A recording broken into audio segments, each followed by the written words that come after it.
The Old Woodworker's Last Masterpiece. In a small village nestled between rolling hills, there lived an old woodworker named Mr. Harris. He was known for his craftsmanship, and his furniture was prized by everyone who had it. Over the years, he had built many tables, chairs, and cabinets, each one a perfect blend of beauty and functionality. His work was flawless, and his hands moved with the ease and precision of a master. One day, Mr. Harris decided it was time to retire. He had grown tired, and his hands were no longer as steady as they once were.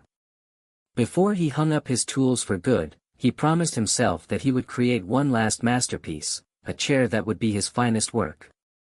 For days, Mr. Harris worked tirelessly.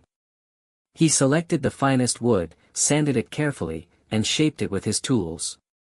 But as he worked, something began to happen.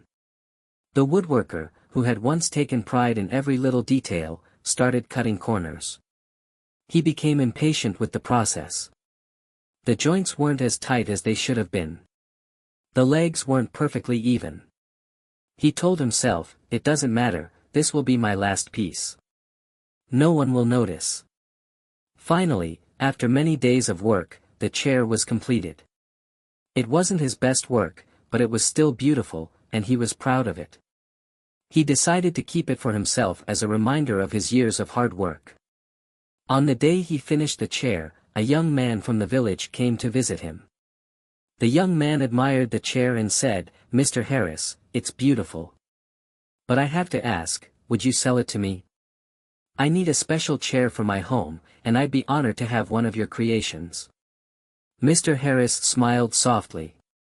"I was planning to keep it for myself, but I suppose it would be fitting for someone else to enjoy it."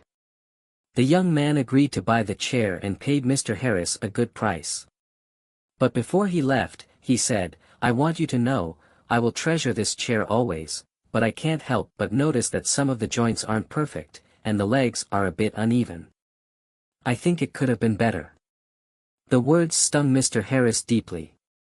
He had known that his final masterpiece was not perfect, but hearing it from someone else made him realize that the mistakes he had made would last forever in the chair. He could never undo them.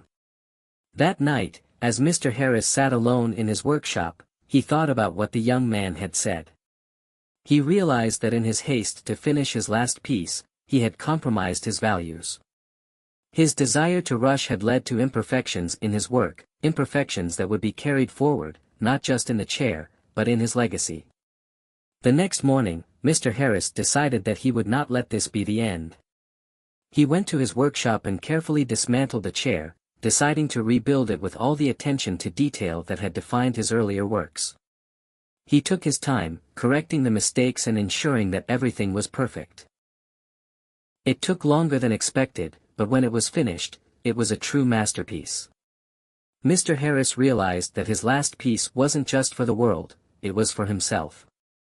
His work, no matter how many years he had spent doing it, had to reflect his own standards and integrity.